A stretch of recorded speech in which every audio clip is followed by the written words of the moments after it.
Branch द्वारा पिछले दिनों जीतू यादव नामक युवक को पकड़ा गया था, जिसके पास से अल्फाजोलम की टैबलेट बरामद हुई और उसी के निशानदेही पर भोपाल में दबिश देकर 1 करोड़ से अधिक की नशीली दवाएं बरामद की गई हैं। पूरे मामले में जानकारी देते हुए डीसीपी राजेश त्रिपाठी द्वारा बताया गया कि पिछले दिनों जीतू यादव नामक एक युवक को पकड़ा गया था, जिसके पास से अल्फाजोलम की गोलियां बरामद की गई थी। उसी की पूछताछ और जांच के दौरान पुलिस द्वारा भोपाल में गोदाम में दबिश दी गई, जहां से 12 कार्टून बॉक्स में अल्फाजोलम की टैबलेट, 40 कार्टून बॉक्स में कोडेन सिरप की 5240 बोतल जब्त की गई है। बताया जा रहा है अमर सिंह निवासी सतना, अमन रावत निवासी भोपाल और आकाश जैन निवासी भोपाल को पकड़ा गया और वह भोपाल से ही नशीली दवाओं को विभिन्न जिलों में भेजने का काम करते थे। बताया जा रहा है कि सुबह 9 बजे से पहले और रात को 9 बजे के बाद ही गोदाम से नशीली दवाओं की तस्करी की जाती थी, जिसमें बताया जा रहा है कि ब्लैक मार्केटिंग में इन दवाओं की कीमत 1 करोड़ के आसपास है। अल्फाजोलम दवाओं की टैबलेट 9,30,000 है। इतनी मात्रा में इन युवाओं के पास दवा कैसे आई और इसकी सप्लाई चेन क्या है, इसको लेकर क्राइम ब्रांच अब लगातार जांच पड़ताल में जुट गया है। आपको विदित होगा कि कमिश्नर सर लगातार युद्ध स्तर पे अवैध ड्रग्स के खिलाफ कार्रवाई करने के निर्देश क्राइम ब्रांच को देते रहे हैं और इसको वो स्वयं मॉनिटरिंग भी करते हैं। इसी कड़ी में राजेश दंडोतिया हमारे जो एडिशनल डीसीपी साहब हैं और पूनम चंद यादव जो हमारे एसीपी हैं, उनके द्वारा एक टीम बना करके और योजनाबद्ध तरीके से थाना प्रभारी क्राइम और उनके अंडर एक टीम है, मंगल सिंह की टीम, उनके पूरे जो लोग हैं, इन लोगों ने योजनाबद्ध तरीके से सबसे पहले 23 तारीख को एक ये अपना कोडीन सिरप पकड़ा था, लगभग 360 बॉटल, और इसमें मोइनुद्दीन और सावेज नाम के 2 व्यक्तियों को इंदौर से उठाया था। ये दोनों जब गाड़ी से ला रहे थे, इसके बाद जब उठाया, उनसे विस्तृत पूछताछ की गई तो अगली बार इन्होंने एक जितेंद्र उर्फ जीतू यादव करके है, उस लड़के को बताया कि ये अल्फाजोलम टैबलेट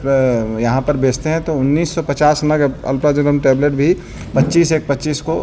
पकड़ा गया था। इस तरह से ये शुरू में ही ये दो दिनों में 2 बड़ी कार्रवाइयाँ हुई थी। उसके बाद इन आरोपियों को भी जब उठा करके पूछताछ की गई कि ये कहाँ से ये लेके आते हैं, तो इसके फॉलोअप में फिर एक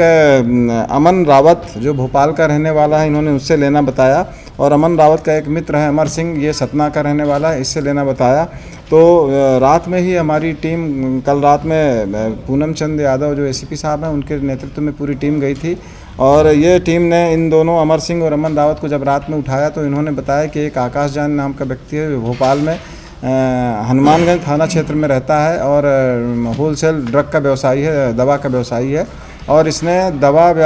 जो बाज़ार था वहाँ पर के दवा की दुकान के नाम पर एक बहुत बड़ा गोडाउन इसने बना के रखा था अंदर ही। और उस गोडाउन में जब तलाशी ली गई तो इसमें 12 कार्टून बॉक्स जो मिले वो अल्फाजोलम टैबलेट के मिले, जिसमें कि 9,30,000 नग अल्फाजोलम टैबलेट मिला, और इसके अलावा 40 कार्टून बॉक्स कोडीन सिरप के भी मिले। ये टोटल इसमें 5,240 नग बॉटल कोडीन सिरप थी। इन दोनों की अंतर्राष्ट्रीय कीमत, क्योंकि ये ओरिजिनल कीमत पे ना बेच के 2-3 गुना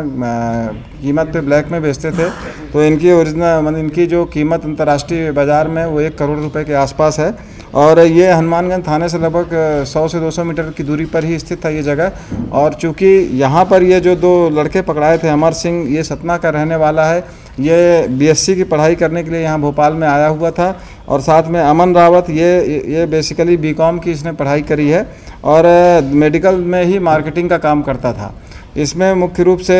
अमर सिंह से जब थोड़ा पूछताछ किया गया तो उसने ये भी स्वीकार किया कि सतना रीवा साइड में जो बड़ी मात्रा में जो कोडीन सिरप बेची जा रही है उसको भी इसके द्वारा सप्लाई की जाती थी, और मध्य प्रदेश के अन्य कई भागों पर भी ये लोग ब्लैक में इस तरह से अल्फाजोलम और कोडीन सिरप बेचते थे। इसमें मुख्य रूप से ये बात भी सामने आई है कि ये आरोपी जो आकाश जैन है, मुख्य रूप से जो होलसेल दवा व्यवसायी बताता है अपने आप को, इसने एक मोडस ऑपरेंडी बनाई थी कि ये जैसे कोई भी इससे अगर बड़ी मात्रा में ये खेप लेने आते थे तो इनको बताता था कि या तो सुबह 9 बजे के पहले या फिर रात के 9 बजे के बाद ही मैं दूंगा। ये दिन में इस चीज़ को गोपनीय रखते थे और सुबह और रात में ये लोग काम करते थे। और जो ये एक अमन रावत है, इसमें ये मेडिकल दवाओं की जो मार्केटिंग का जो कार्य करता था, ये उसके नाम MR के नाम के व्यवसाय के नाम पर ये चोरी छुपे ये लोग वो अल्प्राजोलम और कोडीन सिरप को बिकवाया करते थे। और इस तरह से बड़ी मात्रा में ये जो जल्दी अमीर बनने की चाहत में इस तरह के अवैध ड्रग्स बेचते थे। इसमें पुलिस द्वारा रात में ही दबिश दी गई और रात में ही भोपाल में जाकर के इसकी पूरी कार्रवाई भोपाल से ही हुई है और जो भी जब्ती वगैरह हुई है विधिवत हुई है और इसके बाद में यहाँ पर ला करके उसमें NDPS एक्ट के तहत कार्रवाई की जा रही है।